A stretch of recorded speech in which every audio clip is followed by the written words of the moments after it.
Hello everyone चलत आज बनवा ब्रेकफास्ट रे पोहा। प्रथम ये मुझे चूड़ा को बतुरे देती भल भाव धोई नहीं देखूँ।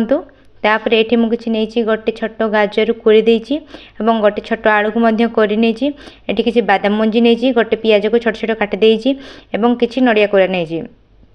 प्रथमे गोटे कड़ाई रे किसी तेल पकईकी तेल गरम हो सारापर से किसी जीरा पकईली और जीरा फुटी सारापर से पियाज पकईली।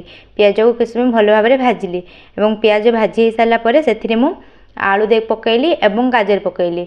आलू और गाजर को किसी समय भाजी सारापर से हलदी और लुण पकईली और हलदी लुण पकई सारापर किसी समय भाजिली।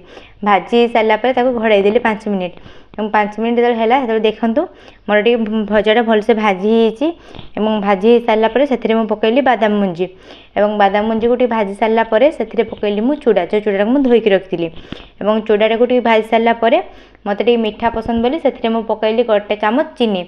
आपन को जदि मीठा पसंद ताले चीनी देबे ना स्किप करें। और देखो चीनी दे सारापर एठी मोर पोहा रेडी होती। आपण को केमती लुकटा तो बहुत सुंदर देखा खाइला बेले बहुत टेस्टी होता। आपण मैंने बनईकी खातु घरे और छोट पिला भी बहुत भल लगे। देखो ये पोहा रेडी होबे पोहा टेस्ट करी बहुत सुंदर होती। Please like share and subscribe to my channel. रोचे जय जगन्नाथ।